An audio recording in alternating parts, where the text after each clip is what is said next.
And now, the SleepHawk Worldwide Podcast. Here are your hosts, Brandon Staton and Tyler Hansbrough. What's up, everybody? Welcome to the SleepHawk Worldwide Podcast. This is Sleep Dawg with the Big Hawk. What's up, everybody? It's the Big Hawk. Man, we got a great episode coming at you. A former teammate of mine, great dude. We're going to catch up with him. Sleep, I'll let you do the introduction. This is a great teammate. He's had a great career in the NBA. So, Sleep, you go ahead and bring him in. Oh, yeah, man. One of my all-time favorites. So we got Wayne Ellington with us today. And Wayne doesn't even know it yet, but he's going to be like a lot dumber by the time he gets off of this thing after talking to us for however long. You're bailing us out, dude, because, man, we've been talking over the summer. It is like, man, we're summer league, golf, tennis. Like, we're trying everything we can to maintain our reputation as a sports podcast. But man, it was great to connect with you, man. We're really excited to have you and appreciate it very much. And just let's get started, man. How catch us up on what you've been up to this summer, like what things are looking like for you, and we'll go from there. Yeah, man. Well, first I want to say thanks, man, for having me. I know anything my brother T. Hands is doing, I knew I was in for a treat today. So, but the summer's been cool. It's been cool so far, man. It's been fun. I've been spending a lot of family time. I got 3 kids now, so wow. You can imagine my hands are pretty full on my downtime. But just been staying in shape, but at the same time, looking for what's next for me in terms of whether I want to stay within the game or I want to, try some things outside of basketball. This past season was my first year not playing, so I've been doing some adjusting and kind of getting used to life outside of the basketball court. Yeah, Wayne, I can tell you, I've stopped playing during the pandemic. I had some injuries, but you're fully healthy right now. Your body feels good. Yeah, man, I feel great. So that's, that can be confusing, right? When you feel good, you're like, damn, I can still do it. Oh yeah. I mean, I had a doctor tell me that it's probably not smart to play on your knee. And I remember, there's some days where I felt really good. My body would go in there and I still kind of have that itch inside of me that probably will never go away. So I know what you're going through. And when I stop playing, some days I'm like, man, what am I going to do? Like some days I just kind of woke up and, you've had a routine and you've worked out for so long. Then all of a sudden you're kind of in between. I still want to hoop, but still I'm trying to see, what life after basketball. So your daily routine, you're still working out really hard in the gym, grinding, just staying prepared in case you want to give it another shot or, continue playing. Yeah. Well, I wouldn't say, as hard as I was in the past. I've kind of tailored it down a little bit. But, yeah, still staying in shape, man. For me, Tyler, it's like a lifestyle, Yeah. I'm sure just for you, it's good to stay in shape. And, I feel my best when I'm moving. Still young, man, 35. So I feel like it's important for me to just, even if I don't play, just to be able to, still, like, if I want to come back to Chapel Hill and bust somebody's ass, I got to be able to do it. You know what I'm saying? I think you could do that even if, you're out of shape right now. Wayne's always been – Wayne is a really good runner, actually. Okay. And one of my favorite stories is remember when Coach made us run that 88? And how could I forget? Oh, dude, an 88 Sleep is where down and back, 6 times is a 33. And it's one touch – down and back is 1, and you had to run 3 of those in 33 seconds. Well, Coach got mad at us one practice, and he's like 88. And he put our team on there. I think we might have been the white team. We lost to the second team. Awful. And we tried to play it off like we made the 88. But actually, Wayne was really close. He almost made that 88. But everyone else, we had another down and back, and we tried to play it off. Like we made the 88. That was so funny. Me and Mike Cope almost puked in the trash can. I had my jersey over my mouth, and Wayne was good. He was good. He almost made that. I was looking around. He was going to have to do it again. I played it off like I was good, but in the back of my mind, I'm like, yo, we cannot do this shit again. If we need to do this again, I don't know what's gonna happen. So, yeah, man. So the best part is my coach didn't call them 88s, but we'll come back to our recent interaction, Wayne. But I'm not sure if you know this, but I'm something of a player myself. I was the worst player on the worst team in the state of North Carolina when I was in high school.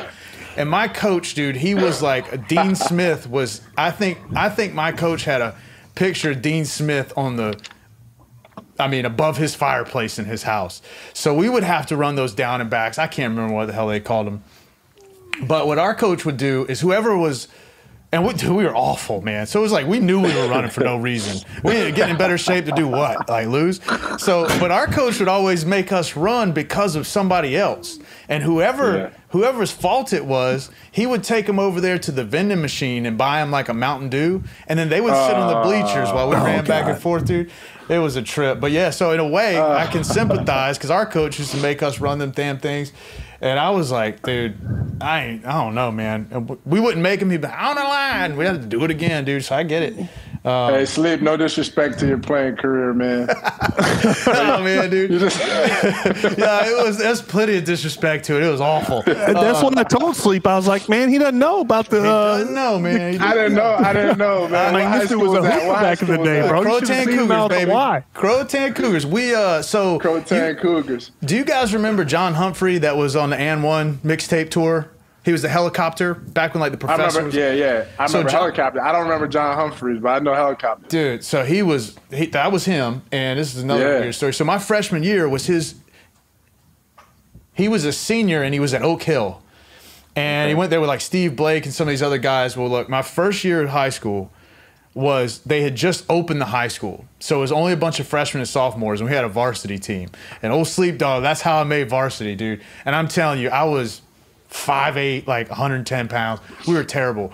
And we went into our pep rally, and our coach used to coach John, and they brought him in for the pep because we were so bad. Our coach was like, well, I got to bring somebody in here to get people excited. So John was home for Christmas, and dude, he's throwing down 360 windmills and all this stuff. Like, it's insane.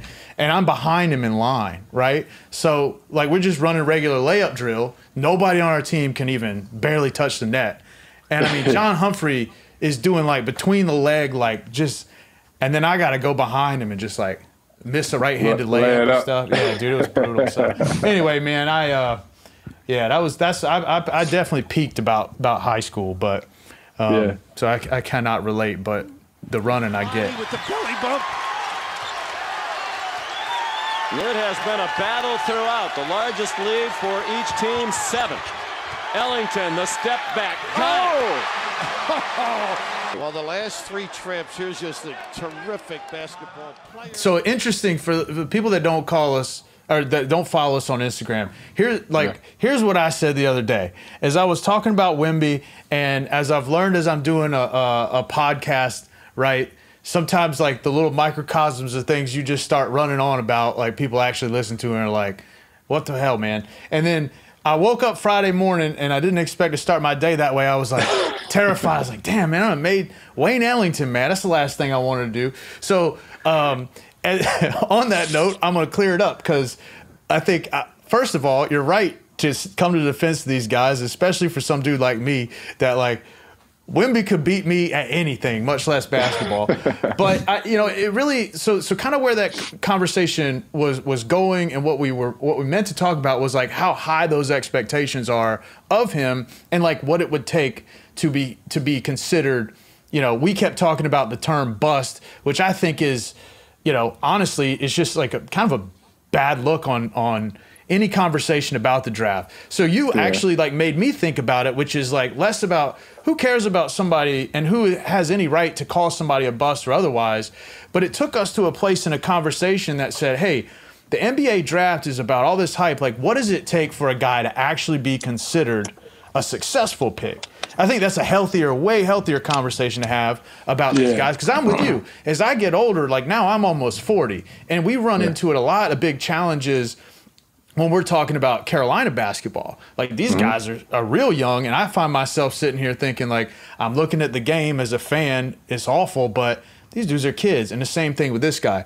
So I'm curious your thoughts in terms of a lot of things on basketball, NBA, college, Carolina, but like the draft in the summer league and the upcoming season is the most topical thing. So from your standpoint, one of the questions I have is, kind of how are draft picks perceived in an NBA locker room? Like like the top guys that have like a bunch of high expectations. Maybe some of them have a bigger personality, right? But in general, like in a locker room full of veterans and full of people trying to win at a high level, kind of walk me through what it's like. You've been on both sides to like enter into that equation and then to be on the veteran side of it when a new guy comes in. Yeah, and before we even go any further, you know what? I was scrolling on Instagram, right? Yeah. So that reel pops up, and I'm just like what? Because I seen so much negative, I guess, so much negativity and so many comments right about the kid after after his first summer league game. 100%. And I was just like, man, like people got to realize, like, kid's still human, right? Yep. And he's only 19. So, like, and you're talking about the Carolina guys, you got to think he's even younger than those dudes, most of those dudes, that's right? true, yep. So, like, I mean, and you're right, there's a ton of hype surrounding him, but at the same time, I'm thinking of the humane side of it rather than just the basketball player. So I'm like, like when I'm seeing this, and I'm like, damn, like people are killing this kid, and I understand what comes with it. That's part of it, right? But then, I'm also like, as a basketball side of it, it's like, damn, like, this kid just came in from France. Like he hasn't played on this stage at all. And his first game, all right, he didn't dominate. And it's like, I didn't really expect him to. Right. So like, and I understand people needed some things to talk about, and, that was all part of it. But then he comes out the next game, right? Yeah. Right? Yeah. And he looks like the number one pick. Yeah. Right? Yeah. So and I look like a dipshit. And that was my whole thing, is just like, damn, man, like sometimes people got to chill out a little bit. But I understand. But at the same time, I do understand that it's all part of it. It's part of the game. It's part of the game. He gets the praise, and sometimes, if he doesn't deliver, he doesn't perform, there's going to be a negative side to it as well. But to get back to your question, when young guys come in, man, we treat them just like that. No matter where they're picked, like you treat them like a young guy. You try to embrace them, and you try to put your arms around them, and because they all need guidance and direction. No matter how no matter how much they seem like they got it and they're the man. There's still a side to the NBA where people don't see, where like these young guys come in and there's so much thrown at them at one time. So I've always tried to be the vet that understands that and tries to embrace them and gives them whatever they need, whether it's just somebody to talk to, somebody to lean on, somebody to go to dinner with, whatever it may be. So I kind of look at it from that point of view, as like, because that's what I would want when I was younger. Just somebody to be able to be there for me and support me.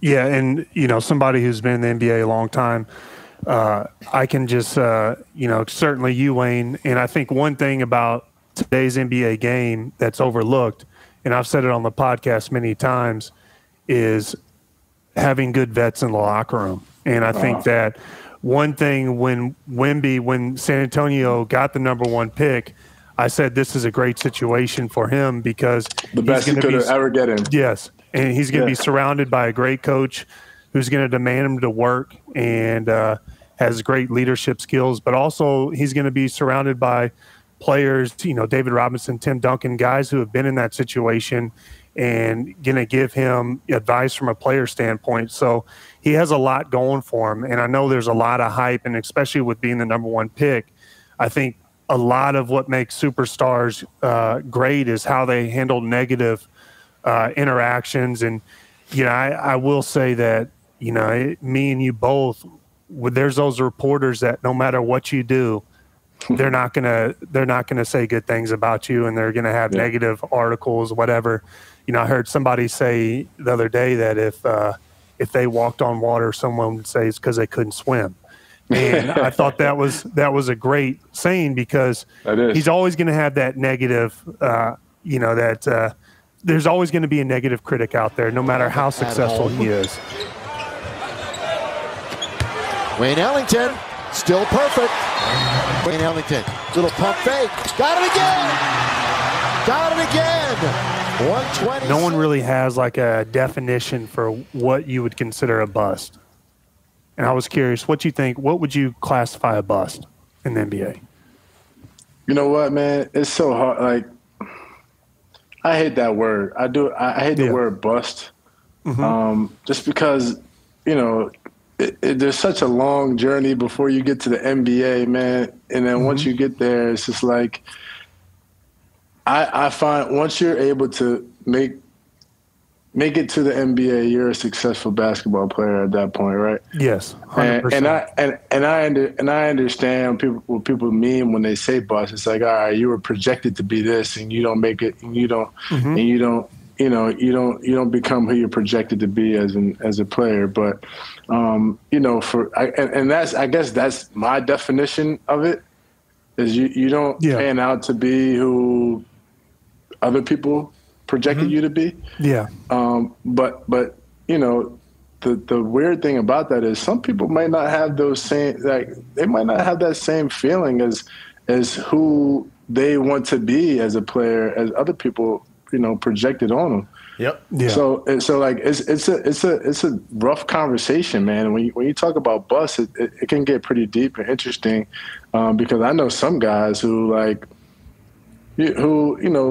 love playing basketball, but don't really care about all the other stuff, and you know, and what anybody else has to say about them, and what critics have to say, or you know, and they're not trying to be who everyone else wants them to be.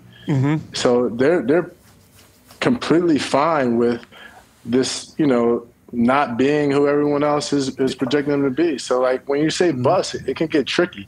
Yeah, and I think that's a great way of putting it, and I think the reason you might have an issue with the term bust, just kind of like I would have an issue with it, is because you're an athlete, and I think there's a significant difference between a professional athlete and somebody who gets to the NBA level. And let's just also say overseas, because as a guy who went overseas myself and played in China and also played in the NBA, I always find it interesting what NBA players continue to, you know, once they've had a pretty good NBA career, and when they go over to China, or like DeMarcus Cousins went to Puerto Rico, I gained a lot of respect, because, you know, he's a guy who's made a ton of money, had a lot of success in the NBA, but still he loves the game. And, you know, I wouldn't consider Cousins a bust at all. I think he's been one of the dominant players at one point, arguably one of the best big men in the NBA as well. But, you know, you look at some of the draft picks and who people would say bust. And I think there's a perception that I think a lot of people blindly just adopt, because it's the public's perception of, you know, a player that may not, you know, you've played against a lot of players who are tough and they do positive things for the team, but for some reason the public has an image of them that you're just like, man, I don't see that in that player. That's because you have a basketball IQ and you understand the game. But I mean, I looked over and I kind of picked out some names of some people who were high picks and didn't really have the careers. And we've all been there. And, you know, it's the one guy who has been in the spotlight a lot, and I would say Ben Simmons as of recently. And I think he's even been an all-star. And this is an interesting conversation, because if you ask a lot of people in Philly, you can provoke a lot of emotions out of Ben Simmons. And then, you know, you're a Philly guy, Wayne, so you know what it's like. I mean, Philly fans are tough. And Philly fans are very tough, to say the least, Tyler. Yeah. And the Philly fans played a huge part, I really believe, in Ben Simmons' confidence going away. 100%. And bro, I mean, if you go and you look at some Ben Simmons highlights, like, how can you call this dude a bust? Like you just said, he was an all-star. Mm-hmm. Yeah. Now, you know, I don't think it has anything to do with his playing ability. So, you know, for a guy like Ben Simmons, I think it's all up top. Mm-hmm. So I would never call him a bust because I think physically he can still do those things as long as he overcomes whatever he's got going on mentally. So, I mean, and it'll be interesting to see.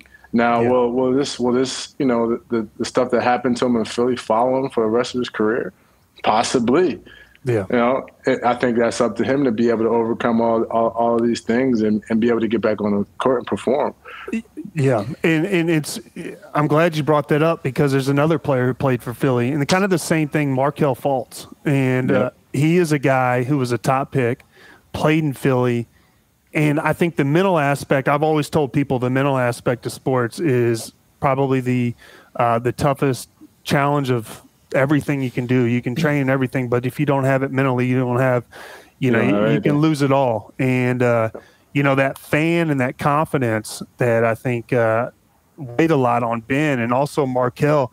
And, you know, a lot of people think those two guys, I still think injuries played an issue with Markelle, but I think Markelle was on. I've always been a big fan of Markelle, and I think he was on his way to kind of breaking out in Orlando. Then he had that injury. But a lot of people would say, you know, he hasn't lived up to the expectations. And it's interesting because these two guys, they have a lot of NBA years left in front of them, possibly. Mm-hmm. Exactly. And could still prove a lot of people wrong. But it's that perception that a lot of people don't watch enough games and they'll never consider them probably the player that they should have been unless they go on to win regular season MVPs and NBA championships and stuff like that. A lot of times the offensive rebound can be the real key. Lawson over to Ellington for three. Got it! How much time remains? Will there be more than .4? Boy, Lawson under duress found the open man, and it couldn't have been a better man than the man that's having a career-high night. Again, the gamble going out, and it looked like Ellington, of all people, how can a guy with 30-plus points get lost like that? A great look for him, and has he been any good today? Potter lost him, and as you mentioned, gambled, went for the steal. 36 points for Wayne Ellington, 11 of 19 field goals, 5 of 8 from downtown. So T, you were talking about the, you know, how guys are considered busts and that sort of stuff. And so I think, you know, I'm with you guys on it's just such a hard thing to do, like, especially from the human perspective, right? These guys are, you know, and honestly, Wayne, like, your take to me was something I respected a lot because it's like, it makes, at least hopefully I'm reasonable, but it makes me think about it. Like, all right, like, actually, let me sit there and look at this from a different perspective, right?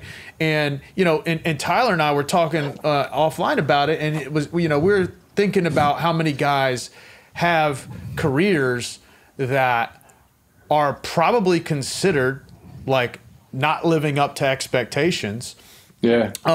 Versus, like, I think people lose sight of the fact that what the draft is like a high draft pick is technically just a guy who is like a surer bet than the last guy.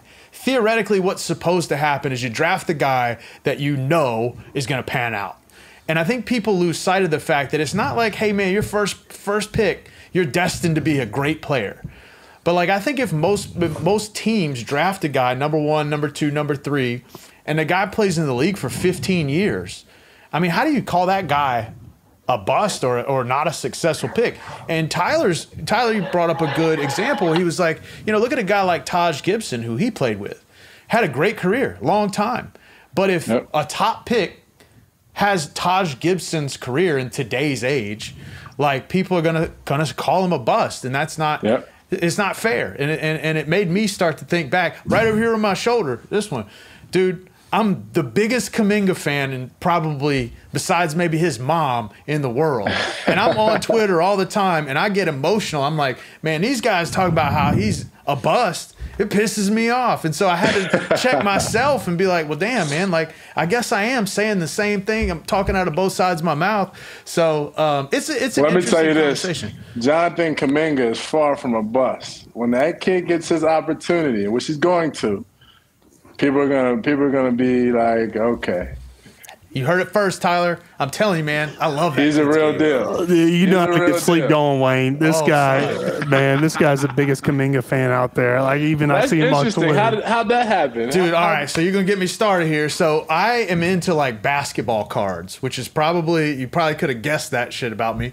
Just a dude that can't play basketball. I've been collecting basketball cards since I was a kid. Well, one of the things about that is, like, everybody wants, like, the next big thing, the next guy. But, of course, like, Wemby is a great example. Like, dude, his basketball cards are like, forget about it. They are so expensive. Like, everybody's on this guy. Anthony Edwards, LaMelo Ball. These guys are like, everybody covets them. So you got to kind of find a dude that you want to follow, and you kind of like, it's like a chip on your shoulder. You want to find the next guy. Yeah. So I'm like an NBA scout, dude. My wife knows everything about Jonathan Kuminga. She is so sick of, like, we watched when he was playing for the Congo in the World Cup or FIBA, and she's like, bro, come on. Like, I thought the finals were into it. Anyway, man, I like his game. His size is unteachable. To be 18 years old and like 215, 220, I was like, you look at some of these guys, how athletic as hell. Yeah, he's gonna put on 20 pounds just by getting 5 years older. And I mean, I think the funniest thing to me, in my opinion, is people say that his shooting is I look at his form, his shooting stroke, and I'm like, dude, this guy's fundamentals look fantastic. Now, of course, I have no idea if the dude will pan out, but to me, he checks all the boxes. And at the end of the day, I was like, well, the Warriors got a pretty good track record of, like, finding guys that nobody else is really on. That's the thing too. Like, you know, in the NBA, it's all situational, like an opportunity, right? Like, everybody's there for a reason, right? Everybody can play, and everybody's talented as hell. So it's almost like, like, what situation are you going to get into? Yeah. And so, like, for a guy like Kuminga, like, you know, he's on a championship team. Yep. Right? I mean, you come into a situation where you got Steph, Clay, Draymond, and all types of talented veterans around you. So your opportunities are going to be limited. So, you know, it's a good and it's a bad thing. It's good because he gets to really understand the game and understand it and learn how to win. But then he also doesn't get to the same opportunities as most of his classmates that came in with him in his draft class got. So, you know, it's give and take. Yep. Yeah. It's a fascinating thing to watch him. I hope he gets a chance. And the biggest thing that sold it for me was when I heard that Coach K recruited him to go to Duke, and he didn't go. I was like, all right, this is my guy. I'm going to ride with this dude. Hey, Wayne, I'm just going to ask you some quick questions because I know a lot of listeners be interested. Who's the best NBA vet you've been on a team with? That's tough, man, because I've been around some really good vets. I'll say Udonis Haslem. Oh, my God. No, I'm joking. Yo, that's hilarious. You know why? Bro, I forgot that you guys had a little mix-up. I didn't know you had a mix-up with him. Tyler always just told me. That dude clocked me in my face. Tyler had a mix-up with everybody, man. Man, I don't know what happened to me. He's not afraid of confrontation. Oh, yeah. Oh, that's funny. No, you know why, man? Because he's just he's authentic as hell. Like, you know, in NBA locker rooms, like, you know, guys will, you know, sometimes have your back or you know, give you advice. You know, but like with him is all pure. And like when I first came to the E, like our team, we stunk the first half of the season, man. We went 11-30, and then we ended up going 30-11 the second half of the season. And he didn't play a lick, but his voice and the way he came in and worked, and the way he guided us and led us, man, was like, okay, yeah, like this is how a veteran is supposed to be in an NBA locker room. And so that's a great point. And like, you played for Spo, and he's got a great reputation. Would you say I guess the culture in Miami is different than other places you play? What was your experience, and do you guys practice? I mean, because, some teams, they come in, they shoot around, they don't really get after it. In Miami, do they get after it, and do they practice hard? Because that's a reputation they have. That's what it is, T-Hands. Yeah. That's what it is. Honestly, Miami was the closest thing to Carolina basketball that I was a part of while I was in the NBA.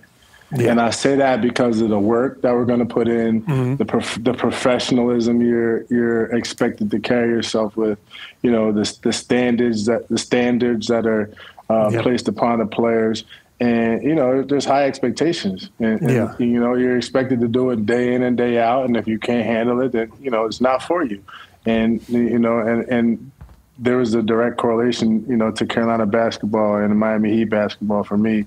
And then it's demanding. We're gonna practice, we're gonna work. I'll never forget Spo's quote of, we're gonna drill this to nauseam. He used to say that a lot that year. Mm-hmm. We're gonna drill this to nauseam so you guys can get it.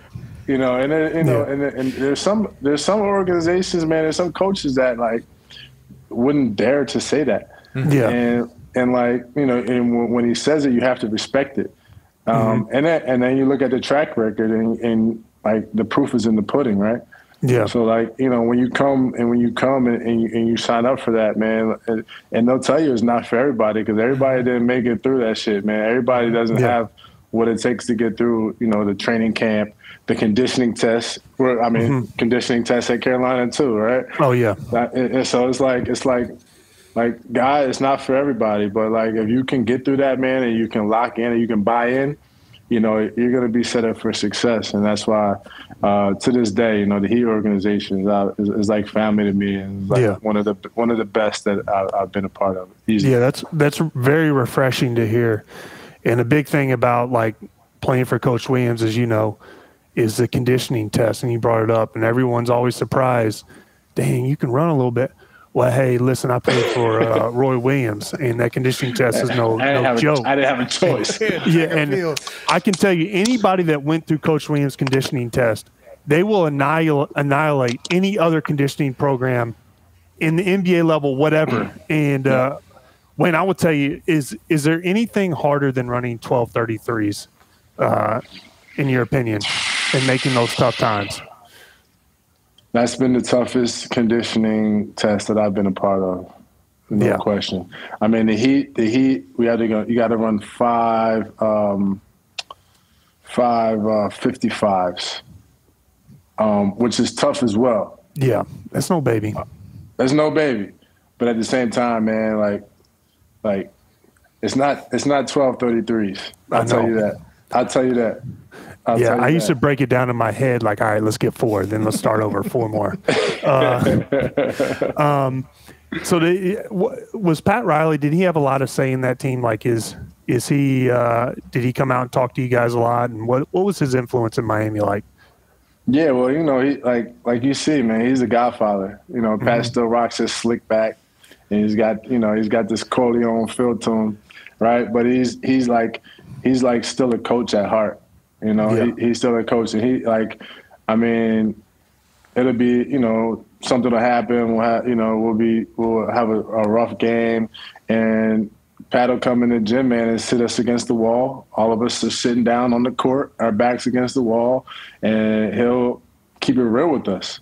Whether if he needs to call players out and keep it real, or sometimes he'll tell us. What he'll do is he'll give us a motivational story from back when he was coaching the Showtime Lakers, or back when he was coaching the Heat, back in the day. So he has so much experience and stories that he can connect with his time and his experience to what we're going through at that specific time. So man, he was. Obviously, he's the head of the snake when it comes to the Heat culture and the standard and what's expected. So, yeah, man. So I want to take it back to UNC, and it was UNC at Clemson. Was the play called Long Beach when you hit the buzzer beater?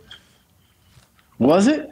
I just feel like no matter what late game situation, we'd go into a timeout. No matter anywhere under like around 10 to 15 seconds, I just feel like Coach Williams is just like his go-to is like Long Beach, no matter what it is. But you hit that shot, and I think that's looking back at your time at UNC, that to me is like an iconic shot because you see this sea of orange, and then you see your release and your perfect smooth follow through.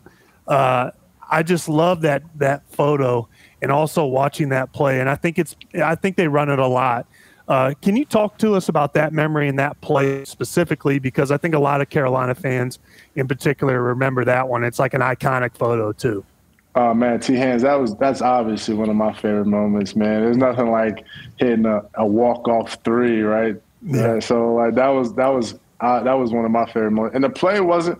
I don't remember exactly the play call, but I know it wasn't for me. Like I know the play wasn't like, all right, like we're gonna. It just happened. It just so happened. Like Ty penetrated, my man helped a little bit and went for a steal. So when Ty hit me, like I caught the ball, but my defender went for the steal. So I was able to catch the ball before he could get to it and like sweep it over while he's still running towards the other goal. And I was able to get a clean look. And I had the hot hand that game. I think that was like 36 or something. So like for me to get that last shot, I knew it was good as soon as it left my hands. But man, bro, that was one of my favorite moments, man, because I think I have like a dope picture of like James Mays on the floor behind me. Like he fell trying to contest it, and like he's on the floor with like his feet in the air. And then I see Coach Williams jump up in the air and celebrate. Yeah. I think Bobby was on crutches. Oh, and, yeah. Fell. Yeah, he fell off the bench. That was hilarious. Wow. And this is one of my favorite memories too, is like, this is weird because when I hit in the ACC tournament, I hit a shot. I was just about to say that. I was running back, and Wayne is the first person to grab me. He's like, yo, T-Hands, we got to play defense. I was like, what you mean the game's over?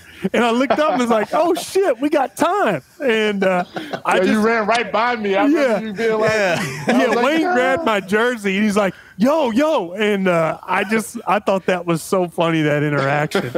God, that always had me dying. Man. Yeah, Sleep, you got we had so many great moments, man, that we could sit and talk about. Damn. Yeah. Best moments of my playing career, man. Easily at Carolina. It's nothing like winning a championship, obviously. Yeah, and I would also say, Wayne, the Final Four when you won Final Four MVP, and I know that you're from Philly, so the Villanova win had to be a big-time win. I think it's a big-time win anytime you beat your hometown team and somewhere you thought about going and then walking off with the championship before you went to the NBA. That was a great memory we had together. But I know that Villanova win was big for you too. I mean, but you don't know why it was so big for me, Tyler. Bro, I told Jay Wright, who I love dearly, who like is one of the best coaches and best people that I've been around in the game. I told him, the reason I'm not coming to Villanova is because I want to go win a championship. Wow.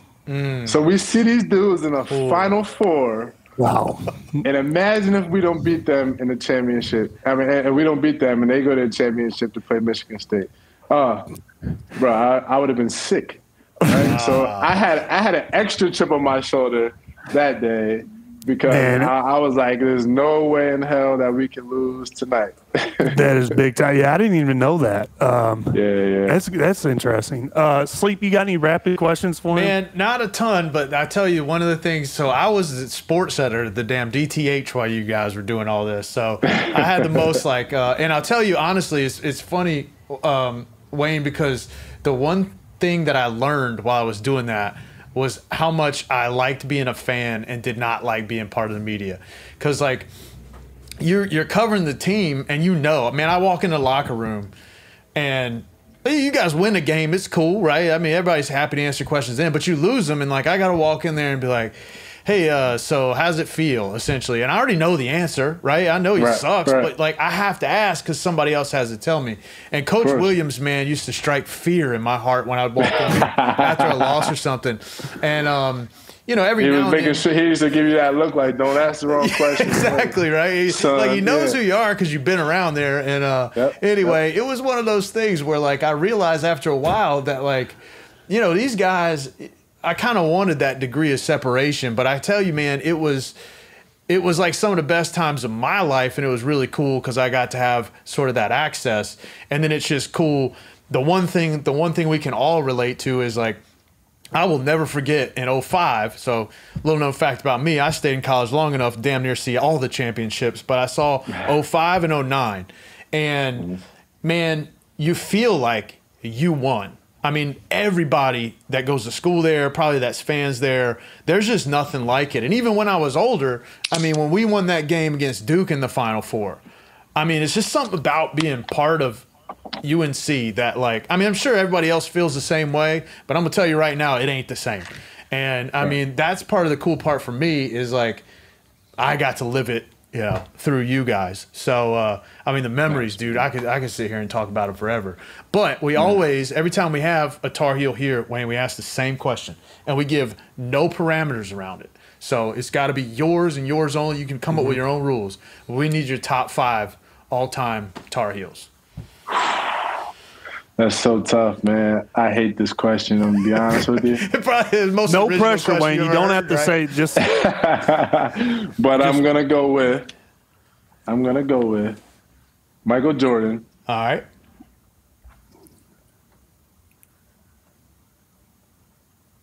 Ty Lawson, point guard.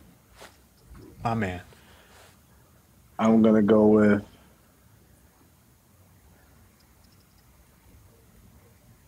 Marvin Williams at the 3. That's a good one.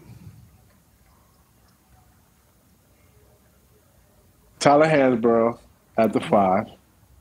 Take a deep breath, T. You can exhale. And at my 4, I'm going with James Worthy. Nice. That's a great one. That might be one of the best ones I've heard yet. I love Ty Lawson, man. I don't think Ty Lawson gives enough credit as how good he was. Yeah, I mean, Ty Lawson. People ask me today who my favorite point guard I ever played with was. Ty Lawson, hands down. Dude, yeah, that guy could run faster dribbling a basketball than I could run, period. I mean, that guy fly.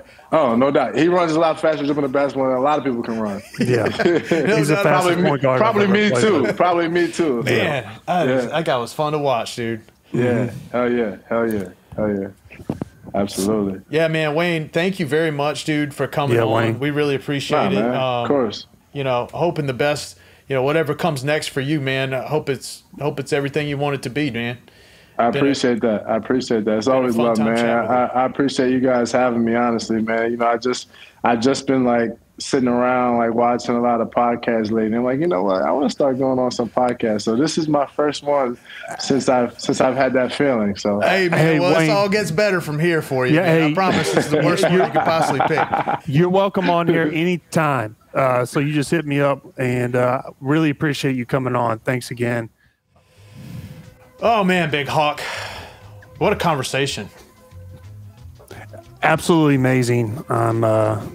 It's good to have Wayne on. He's welcome anytime. Loved it. That guy was like, we ain't had a shooter like Wayne Ellington, and we might not ever have another. We've had some good players since him, dude, at Carolina. And I'm telling you, man, like, he's kind of one of those guys that I don't think was appreciated enough while he was here. And you don't realize how good you got it till a guy like that, you know, ain't here anymore, man. That dude's got one of the best shooting strokes I've ever seen in my entire life. He's probably the smoothest player I've ever played with, and hell of a shooter. Did a lot of things, and he's a very rare player, and was very lucky to play with him.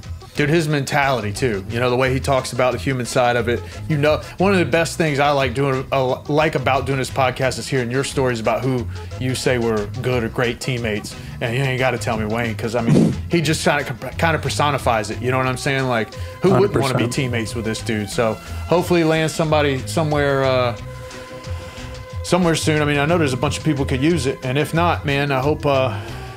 Maybe he'll be back around the program, teach some of these guys how to shoot. But hey, we're always wishing the best for Wayne, and you know, maybe he just come back on SHWW and we can talk about Carolina basketball or whatever. You know, anytime. We'll always put a third host up here. You got anything else, Big Hawk? Stay safe. Hey, Pablo singing the national anthem Wednesday, ESPN on the soccer game, man. You guys got to check it out. Stay safe out there, Pablo. It's gonna be hot. Stay safe.